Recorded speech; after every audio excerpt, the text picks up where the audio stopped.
Olá, eu sou o Carlos Eduardo Cardoso e estamos aqui para um bate-papo com o Alex Campos, nosso comentarista econômico. Ele vai analisar as primeiras medidas do governo, esse começo de governo do presidente Jair Bolsonaro. Lembrando que você pode participar com perguntas e concorrer a caderno, chaveiro e calendário. É só compartilhar a nossa live na sua página, no seu perfil. Bom dia, Alex. Bom Prazer dia, estar aqui com você. Bom dia para você, bom dia para todos os ouvintes da JBFM. Vamos começar com o que todos querem saber. Das primeiras impressões desses primeiros dias do governo Bolsonaro. Olha, Cadu, as primeiras impressões dos primeiros dias foram muito boas, porque aparentemente tudo que foi prometido durante a campanha está sendo confirmado nas primeiras entrevistas, nos primeiros discursos de posse, em algumas medidas. Então, as primeiras impressões são boas, tanto que o mercado financeiro, como a gente tem visto, tem subido, tem dado sinais, indicadores de que estão entusiasmados, estão confiantes no que está vindo por aí. O mais importante é que nós estamos entrando hoje na segunda semana de governo, praticamente a primeira semana útil, né? E tudo que foi prometido lá atrás, aparentemente, está confirmado que será conduzido. E quais são os principais desafios desse governo que está começando agora? Não, Cadu, quando você fala em desafio, eu chamo a atenção para uma coisa. Há uma diferença entre os principais desafios e as prioridades. O principal desafio desse governo, como eu dizia, inclusive hoje no nosso comentário no painel econômico, é o da comunicação. É o da boa comunicação. As prioridades são muito grandes, os desafios são muito grandes, mas no início, acima de todos os desafios, o mais importante é que o governo Bolsonaro se comunique bem, se comunique melhor.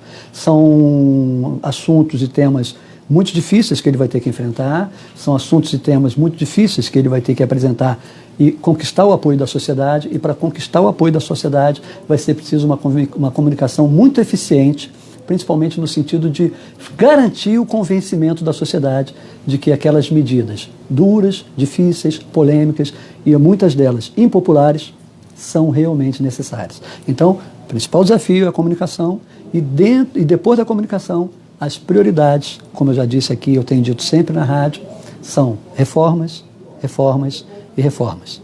E a mãe de todas as reformas, a reforma da Previdência. Lembrando que você pode participar com perguntas para aqui o nosso comentarista Alex Campos e concorrer a caderno, chaveiro, calendário da JBFM. Basta compartilhar a sua live publicamente no seu perfil.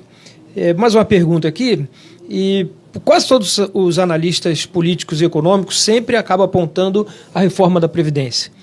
Mas por que realmente a reforma da Previdência é o primeiro passo, vamos dizer assim, desses desafios do governo, dessas prioridades do governo? Porque a Previdência é a maior responsável pelas grandes distorções das contas públicas do governo. O governo tem contas públicas desequilibradas, o governo tem rombos em torno de 135, 159 bilhões de reais, são déficits monumentais. Esses déficits, é bom que se esclareça, não são resultados de corrupção, não são resultados de roubalheira. Eles são resultados de má gestão e de uma sucessão de má gestão. Não são resultados de má gestão do Temer, não são resultados de má gestão da Dilma, não são resultados de má gestão do Lula ou do Fernando Henrique. São resultados de uma sucessão de má gestão que vem de todos eles, porque nenhum deles fez o dever de casa chamado reforma da Previdência. Outra coisa que é importante chamar a atenção dentro da reforma da Previdência, Cadu, é que muita gente me escreve dizendo assim, mas Alex, é só resolver o problema da corrupção e resolver o problema da gestão, como você mesmo diz, que a gente vai poder resolver o problema da reforma da Previdência. É verdade, mas é importante dizer que só resolver o problema da corrupção não vai resolver o equilíbrio das contas públicas. Gestão é uma coisa que tem que ser corrigida daqui para frente, porque daqui para trás a gestão foi nota 0, abaixo de 0. Então é importante as pessoas entenderem, por exemplo, a gente tem 4 anos de investigação de Lava Jato, a Lava Jato revirou o país de cabeça para baixo e depois de 4 anos de investigação, a Lava Jato ainda não resgatou nem 30 bilhões de volumes de corrupção. Bom, o rombo das contas públicas, como eu acabei de falar, é em torno de 130 a 150 bilhões. E o rombo da Previdência é em torno de 80 bilhões. Ou seja, o problema não é só de corrupção. As pessoas precisam se convencer disso. Combater a corrupção é muito importante, combater a corrupção é uma coisa que todo brasileiro deve apoiar, mas no caso das contas públicas isso não vai resolver. O que vai resolver é uma revisão das regras da Previdência, porque a sociedade mudou. A sociedade brasileira mudou, a sociedade sul-americana mudou, a sociedade mundial mudou. Nós não somos mais um país tão jovem e com tantos jovens para poder sustentar um sistema que é pesado demais para as realidades que nós temos hoje. É possível fazer uma comparação dessa situação da Previdência, por exemplo, com o consumidor e a dívida do cartão de crédito. Quer dizer, ele tem que trabalhar para reduzir essa dívida, mas de qualquer forma ele tem que passar a gerir melhor também os gastos dele de forma que ele não continue gerando essa dívida. Seria mais ou menos isso? Também.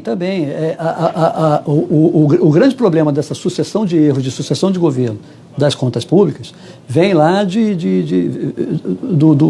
rombo causado pela gestão. Vem lá do rombo causado pela gestão. Esse rombo causado pela gestão é pelo fato de o governo gastar mal, é pelo fato de o governo gastar o que não deve, é pelo fato de o governo gastar mais do que deve. E isso é a mesma coisa que acontece com as nossas finanças pessoais ou domésticas. Quando a gente gasta mal, quando a gente gasta o que não deve, quando a gente gasta o que não tem, a gente acaba se atrapalhando. Lá no governo, em algum momento, eles vão ter que parar com essa dinâmica, porque, no final das contas, volta tudo para a gente na forma de juros altos e na forma de impostos altos. A Sônia Nunes participa aqui falando: bom dia, adoro seus comentários, fala numa linguagem que leigo entende. É isso aí, o Alex Campos tem essa facilidade, facilidade na fala, no comentar a questão econômica. O Alexandre Nunes faz uma pergunta aqui: o senhor é favorável à redução de idade para se aposentar? Na verdade, o que está se discutindo é o aumento da idade mínima, né? Isso. Ele deve estar perguntando se eu sou favorável ao aumento da idade mínima para se aposentar. Aumento da idade mínima. Com certeza, porque como eu disse o seguinte, a reforma da Previdência, ela não é um sistema de poupança, ou seja, você não trabalha para depois você se aposentar e tirar proveito daquilo que foi descontado ao longo da sua vida de trabalhador, de contribuinte. A reforma da Previdência é um sistema onde uma geração de jovens contribui para uma geração de idosos. O problema é que nas últimas 3 décadas, o Brasil e a maioria dos países do mundo ficou idoso demais, né? Tem menos jovens para contribuir para esse sistema. Então, para você ter uma ideia, eu sou a favor, a exemplo de 14 grandes países, 14 dos maiores países mais ricos do mundo, onde a idade mínima é mais alta. Então, para a gente imaginar, a proposta que o governo Bolsonaro está tentando votar, ou vai apresentar aparentemente no novo Congresso que vai tomar posse no mês que vem, é de uma idade mínima a partir de 62 anos, ou seja, ninguém se aposentaria antes dos 62 anos, salvo com alguns prejuízos, né, nos benefícios. E isso ainda não resolve o problema, porque, para se ter uma ideia, na Noruega, a idade mínima para se aposentar é de 67 anos. Eu te pergunto, que brasileiro não gostaria de viver na Noruega? Na Dinamarca, na Suíça, na Suécia, no Japão, na França, na Itália, e olha que eu só estou citando países muito ricos, países com seus problemas de contas públicas, de déficit público e tudo mais resolvidos. A idade mínima já é de 65 anos. E lá, como cá, é a mesma dinâmica. O país envelheceu demais, você tem menos jovens interessados nesses modelos trabalhistas antigos, interessados nesses sistemas previdenciários antigos, de modo que você tem menos jovens contribuindo para esse sistema. Por isso que se discute também no Brasil um sistema de reforma, um sistema de previdência, de capitalização, que depois eu vou explicar para você. Mas, respondendo objetivamente para o nosso ouvinte, sim, eu sou a favor do aumento da idade mínima, porque sem isso nós vamos quebrar. E eu fico à vontade para dizer isso porque eu estou no meio do processo. Eu não estou para me aposentar, eu não estou lá atrás, eu estou no meio do processo. Então, o aumento da idade mínima vai me atingir em cheio. Eu vou ter que trabalhar provavelmente mais 8 ou 9 anos. Mas eu não tenho que pensar, isso é outra coisa que eu digo muito na rádio, eu não tenho de que pensar nesse momento o que é bom para mim. Assim como nenhum de nós tem que pensar o que é bom para cada um de nós. Nós temos que pensar o que é bom para o país. Até que ponto a questão cultural acaba interferindo um pouco nessa preocupação com a idade? Eu digo, por exemplo, há 30 anos atrás, talvez, uma pessoa de 50 anos era considerada uma pessoa velha. Hoje em dia, tem pessoas que estão começando até, às vezes, uma atividade, uma nova carreira aos 50 anos. Seja porque a ciência evoluiu, o pensamento a respeito de qualidade de vida evoluiu, então se vive mais e melhor cada vez mais. Então, até que ponto existe até um certo fator cultural nessa preocupação com relação à idade da aposentadoria? Não há dúvida que esse fator cultural existe, ele está muito arraigado, o brasileiro pensa dessa maneira, mas nós precisamos começar a mudar essa mentalidade. Para se ter ideia, enquanto a gente discute se é justo ou não o brasileiro trabalhar um pouco mais para se aposentar, no Supremo Tribunal Federal, por exemplo, os ministros do Supremo discutem se é justo eles serem obrigados a se aposentar com 70 anos de idade. Então, por que está se discutindo uma coisa para o país e uma coisa para 11 ministros do Supremo, se elas são tão diferentes? É muito simples. É porque no Supremo você tem vantagens enormes de ser ministro da mais alta corte do país. E no ambiente de trabalho normal de todo e qualquer brasileiro não é assim. Mas é importante ter em mente que a questão da aposentadoria, ela não passa por nenhuma conspiração das elites, ela não passa por nenhuma conspiração de empresários, ela não passa por nenhuma conspiração de banqueiros. A reforma da Previdência não é uma coisa contra os feios, os pobres, os sujos. A reforma da Previdência é uma questão de matemática financeira. Ou a gente faz, ou a gente quebra. Desculpa me estender só um pouquinho mais.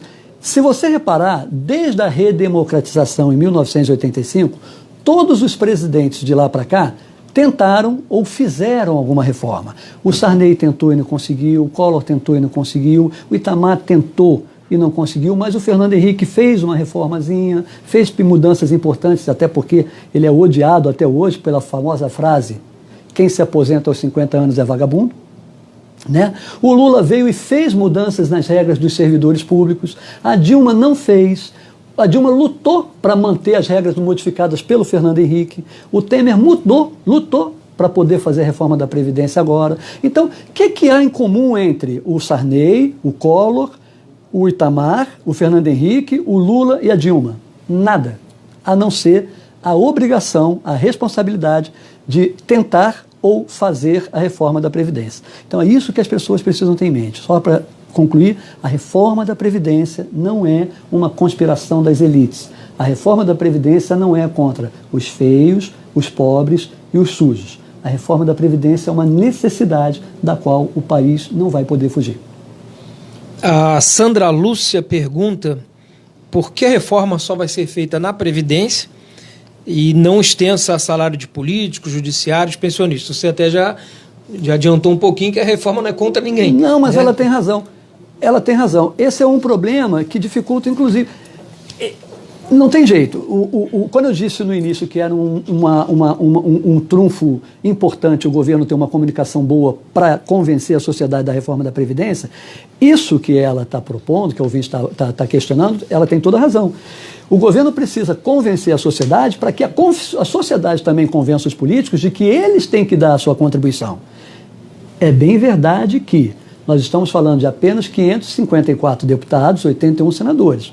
Né? Se você tirar os salários dos políticos, se você extinguir os salários dos políticos, se os políticos no Brasil passassem a trabalhar de graça, não ia resolver o problema da reforma da Previdência. Mas por uma questão de justiça, sim, eles também têm que dar uma contribuição, algum sacrifício. Ela está correta. Lembrando mais uma vez que você pode participar da nossa live, enviando perguntas, compartilhando a sua live no seu perfil, e aí concorre a caderno, chaveiro e calendário da JBFM.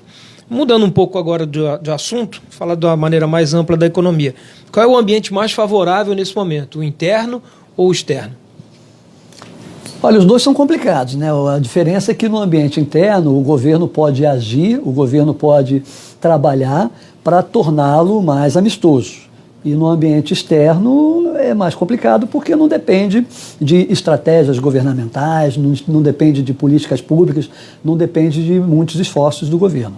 Mas, já que você tocou no assunto, seria interessante, a meu ver, que o governo Bolsonaro abdicasse de algumas brigas, de algumas frentes de batalha que ele vem anunciando no ambiente externo, né? Eu me refiro, por exemplo, a entrar na briga entre os Estados Unidos e a China, eu me refiro, por exemplo, a entrar na briga entre israelenses e mundo árabe, porque nós já temos muita coisa aqui para resolver, nós já temos muitas dificuldades aqui para resolver. A gente não precisa entrar nessa briga, a gente não precisa abrir novos flancos de batalha, porque os que nós já temos aqui são muito grandes. E, além do mais, o governo já tem aqui inimigos suficientes para poder lidar e enfrentar. E não há necessidade de enfrentar e criar inimigos novos lá fora. Entendeu? Seria mais se preocupar com os problemas internos do que propriamente gerar problemas externos. Seria mais se preocupar com os problemas internos, porque os problemas externos, sem a nossa intervenção, eles já existem e eles vão ter que ser enfrentados. Mas a gente não precisa agravá-los. Ok, mais perguntas chegando. A Sônia Nunes comenta que adorou ter lido a mensagem dela. Obrigado por você, pela sua participação. A Janicleia comenta também que ela é professora, tem um desconto de 14% no salário dela e ao invés de se aposentar aos 53 com alguma dignidade, quem sabe vai poder se aposentar aos 60 anos. O que poderia falar para ela em relação a essa reforma da Previdência? Vai melhorar, vai piorar realmente para ela? O que eu posso falar para ela é que eu me solidarizo com ela, porque até o momento ela e a classe dela são umas das poucas que estão fazendo contribuição para resolver um problema que não é só dos professores, nem só dos professores do Rio de Janeiro, nem só dos professores de São Paulo, nem só dos professores do Brasil. Então, o que eu posso dizer para ela é que eu me solidarizo e que eu entendo que a reforma da Previdência é necessária num nível federal e em nível estaduais para que ela e a categoria dela, os professores que eu gosto tanto, eu estou aqui conversando com você graças a professores como a dona Sônia, como a tia Sônia, né? Para que elas não sejam os únicos a contribuírem. Agora, insisto, com relação à questão da idade, foi exatamente o que você me perguntou 15 minutos atrás. É uma questão cultural. Eu, por exemplo, conheço aqui no centro da cidade alguns restaurantes onde eu sou servido por garçons que têm 80 anos de idade. Se eu perguntar para ele se ele quer ir para casa, ele não quer. Porque para ele, dignidade é estar trabalhando com essa idade. Ok, tem uma pergunta do Ronaldo. Ele gostaria de saber a respeito desse começo de governo, essas, às vezes, divergências que tem de opinião do presidente com algum ministro. Primeiro, até dizer, isso é uma coisa comum em governos, quer dizer, é um ajuste natural do governo, e de outra, esse governo está sabendo lidar bem com essa situação, com esses entraves, vamos dizer assim? Então, o Ronaldo está de parabéns, porque além dele estar atento ao que está acontecendo, ele está me trazendo de volta a questão inicial da nossa conversa, que é a da boa comunicação. Esses desencontros em início de governo são comuns. Esses desencontros, esse disse-me-disse, esse vai e recua, avança e recua, são comuns. Mas é preciso que o governo estabeleça logo quem é o dono da comunicação, quem é o dono da palavra inicial e da palavra final, para que esses desencontros não se repitam e não se estendam. Eu sempre digo que o governo tem 4 anos de mandato, mas ele não tem 4 meses de apoio popular. Em 4 meses, e não só em 4 anos, ele vai ter que mostrar serviço. E é bom que mostre serviço logo antes que esses desencontros, esse disse-me-disse, acabe desgastando o que o governo tem de bom nesse momento, que é o apoio popular. Olhando um pouco para o futuro, vamos fazer um exercício aqui de futurologia. Se você pudesse pular 4 anos, chegamos agora no final de 2022, a gente está fazendo uma análise desse governo Jair Bolsonaro. Qual seria o melhor dos mundos para o Brasil? Olha, eu não vou ser muito exigente, eu só lamento por ser tão repetitivo, porque todo brasileiro sensato, toda autoridade sensata, todo homem público sensato e responsável sabe que é isso. O melhor dos mundos em 4 anos é que a gente chegue no final do mandato do presidente Bolsonaro com a idade mínima da reforma da Previdência, pelo menos consolidada em 65 anos de idade. Como eu disse, isso não é nenhum castigo, isso não é o fim dos mundos, você está perguntando pelo melhor dos mundos, porque os 14 países mais ricos do mundo já têm essa idade mínima, né? Então, repito, quem não gostaria de morar, por exemplo, na Dinamarca?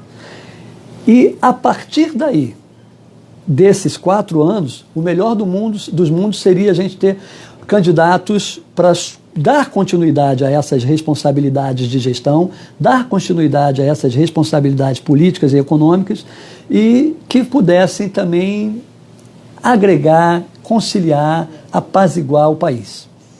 Essa agenda econômica, vamos dizer assim, teria que ser se tornar uma agenda de país e não de um governo. Quer dizer, não é uma questão do governo Bolsonaro, sim do país. Perfeito.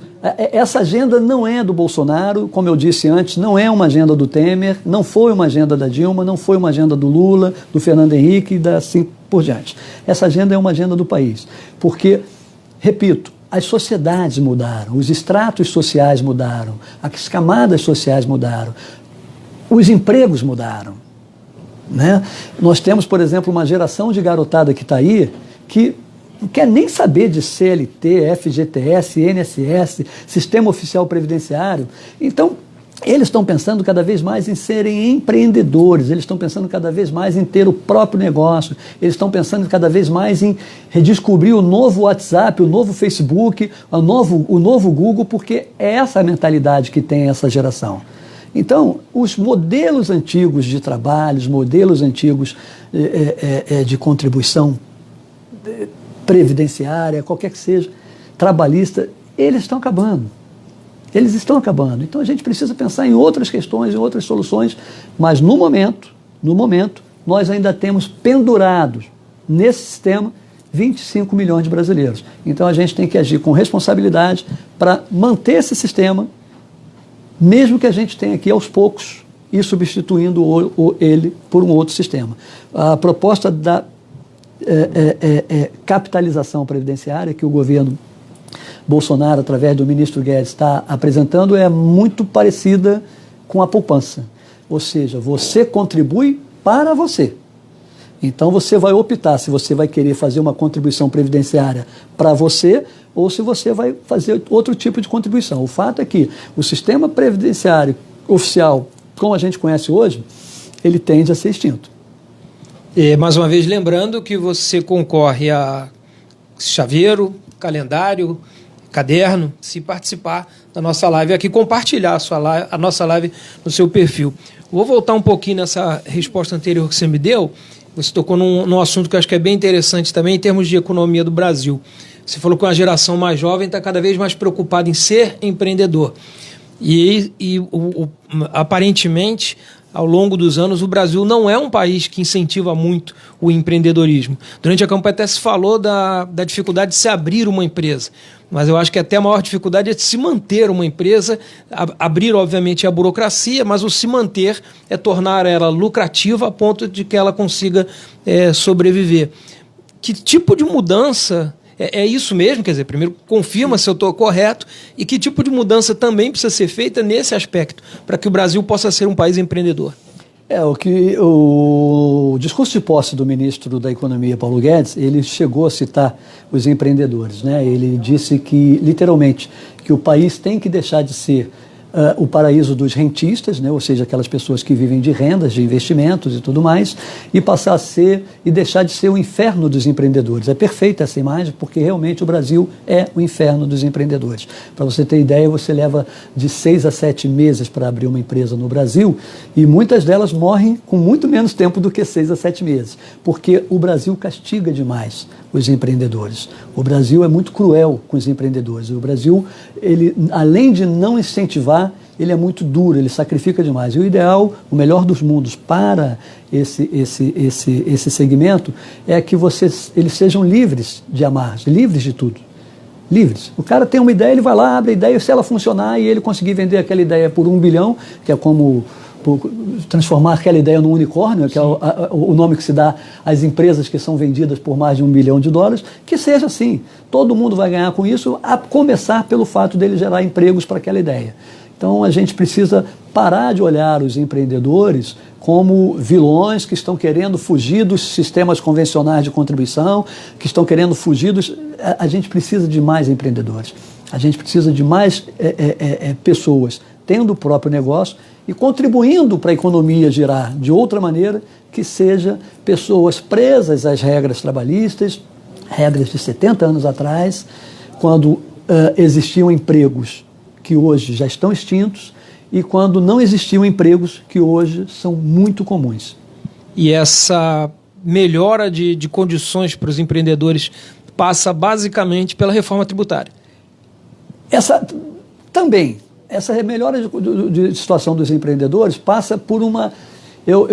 algumas pessoas se assustam com essa palavra, mas não tem jeito. É o que a gente tem aí hoje com a equipe econômica que está aí, e isso, a meu ver, estou falando do meu ponto de vista muito pessoal, é muito bom. Passa por uma palavra chamada liberalismo econômico. As pessoas têm que ser livres para ter ideias, as pessoas têm que ser livres para executar ideias, as pessoas têm que ser livres para experimentar as suas ideias. Então, não passa só por uma reforma tributária, porque a reforma tributária, ela tende e ela precisa beneficiar nós que já estamos presos aos sistemas convencionais, aos sistemas atuais. Passa por liberar essa gente mesmo para executar as ideias delas e colocar as ideias delas em ação. O André faz uma pergunta em relação ao salário mínimo, que, segundo a lei atual, ele iria para R$ 1.006 e o presidente acabou assinando em 998. Isso foi um prejuízo para o trabalhador? Assim, por que essa diferença de números? Por que não ter acompanhado as regras que existiam antes? Eu não sei quais foram os motivos da equipe econômica, mas as regras que existiam antes, elas eram baseadas, é importante deixar claro, no aumento do PIB passado. Eu imagino que se o governo fosse aplicar para o salário mínimo de 2019 o aumento do PIB de 2018, talvez esse valor de R$ 998, que foi fixado agora semana passada, ficasse menor ainda. Então, eu não sei de que maneira o governo arbitrou esse valor de R$ 998, mas eu só posso dizer que a regra determinada pelo governo Dilma prevê um aumento com base no PIB dos 2 últimos anos. Como a gente tem quase 3 anos, aliás, de PIB abaixo de zero, eu temo que, se nosso ouvinte aí fizer a conta, o aumento ou reajuste do salário mínimo seria bem menor do que 998. Foi até uma ajuda, então. Não sei de que maneira o governo Bolsonaro chegou a esse valor, mas eu posso afirmar que a regra era muito pior. Até fazer aqui um parênteses, essa fixação depende muito de técnicos que já estavam no governo, né? Quer dizer, não é uma coisa especificamente do governo Bolsonaro, isso atende um estudo que vinha sendo há algum tempo, né? Estudo e regras que já estavam estabelecidas. E agora, inclusive, vai ser estabelecida nova regra, não é isso? Exatamente, eles vão estabelecer novas regras e uma dessas regras passa por não haver regra. Ou seja, o governo vai trabalhar para desindexar a economia. O que significa desindexar a economia? Significa que o governo tende a deixar de associar tudo ao salário mínimo, ao valor do piso do servidor na prefeitura lá do interior do país, ao valor da Previdência, enfim. É o custo que a gente tem por ter uma equipe econômica baseada no liberalismo econômico. Mas esse é um custo que, no final das contas, lá na frente, todo o país acaba ganhando. Porque não faz sentido a gente estar atrelando tudo a questões que, se você toma uma medida, você gera um efeito cascata, um efeito avalanche terrível, como aconteceu agora com o salário dos ministros do Supremo. O salário teve um aumento de 16%, e esse aumento de 16% vai significar uma série de aumentos para milhões de trabalhadores que nem sequer trabalham em Brasília, muito menos no Supremo. Então é isso que a equipe econômica deve trabalhar para fazer. Desindexar a economia, ou seja, se o aumento é para o juízo supremo, vai ser feito o aumento para o juízo supremo e ponto. Isso não pode ter uma ligação com 2, 3, 4 ou 5 milhões de pessoas que não tem nada a ver com o Supremo. O Marcelo faz uma colocação a respeito da reforma tributária. E ele questiona até que ponto a reforma tributária ajudaria não só ao empreendedor, né, brasileiro aqui, como a gente falou, mas também ao investidor externo. Quer dizer, de que forma isso poderia facilitar o investimento externo no Brasil? Porque se você reduz a carga tributária sobre o trabalhador, sobre o investidor interno e sobre o investidor externo, naturalmente ele tem mais motivação para entrar, porque ele já não entra sobrecarregado, ele já não entra tributado. Se você já diz para o cara que ele tem que já pagar uma taxa para entrar, ele vai entrar com mais cautela, ele vai entrar com menos volume, ele vai entrar com maior cuidado. Talvez ele até não entre. Né? E se você faz uma reforma tributária em que você reduz esse ônus para ele poder entrar no seu país, para ele poder entrar no seu negócio, para ele poder se tornar parceiro de algum projeto de desenvolvimento, é natural que ele fique mais à vontade e mais motivado a entrar. Esse é um aspecto, como o ouvinte disse, que eu posso explicar de uma maneira que ele entenda, mas existem outros ganhos bem mais complexos do que isso. Essa questão da carga tributária é o que sempre se falou do custo Brasil, né?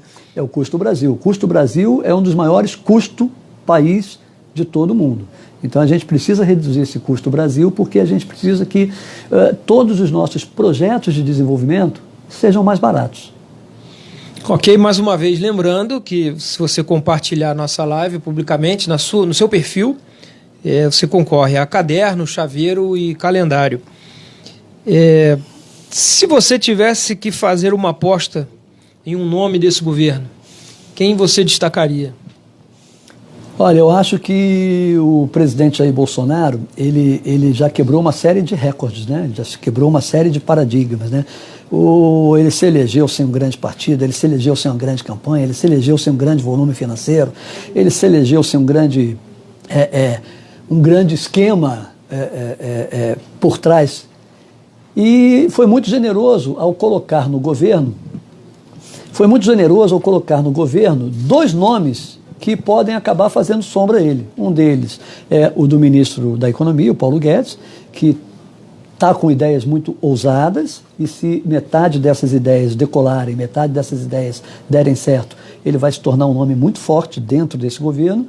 E o outro é o do ministro Sérgio Moro, que já chega com um nome muito forte, já chega com uma estatura grandiosa, e aí eu repito, é muito interessante que o Bolsonaro tenha tido essa coragem de trazer para o lado direito, para o lado esquerdo dele, dois nomes de peso, porque a tendência é que tudo dando certo, esses nomes sejam os grandes nomes que vão se apresentar para a sucessão do próprio Bolsonaro, né? Que disse que não vai tentar uma sucessão, mas pela qual eu não acredito. De qualquer maneira, suponha que nos próximos 4 anos, o juiz Sérgio Moro, como ministro da Justiça, passe ileso no cargo, dê realmente ganhos muito interessantes para o combate à corrupção, consolide novas leis contra a impunidade. Imagina como esse homem vai chegar daqui a 4 anos com um índice de popularidade dele definitivamente consolidado.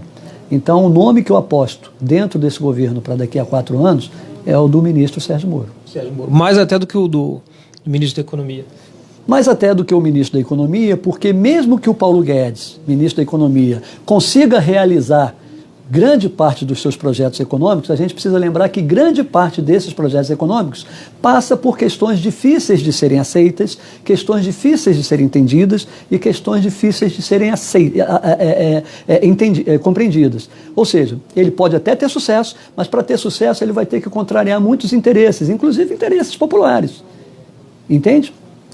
Ele pode se tornar um nome forte nos grandes meios políticos, empresariais, jornalísticos, enfim, mas na sociedade ele vai deixar algumas mágoas. O ministro Sérgio Moro não, a tarefa dele é muito simples, é avançar do ponto que ele deixou do combate à corrupção para o ponto que ele pretende deixar do combate à impunidade. O que nós conseguimos até agora, com o ministro Sérgio Moro, com a Lava Jato, foi um grande avanço contra a corrupção. Agora nós precisamos avançar em outro item, que é o da impunidade. Ok. Eu queria agradecer a sua participação aqui nessa nossa live hoje, nessa entrevista, no estúdio 2 da JB-FM. Falar aqui o nome da ganhadora do nosso kit é Tânia Santiago Nunes Falcato de Souza. Parabéns, Tânia. A nossa equipe vai entrar em contato com você para ver como é que você recebe esses brindes da JB-FM, o chaveiro, o caderno e o calendário. A gente volta em uma outra live aqui da JBFM, no Facebook da JBFM. Valeu, obrigado.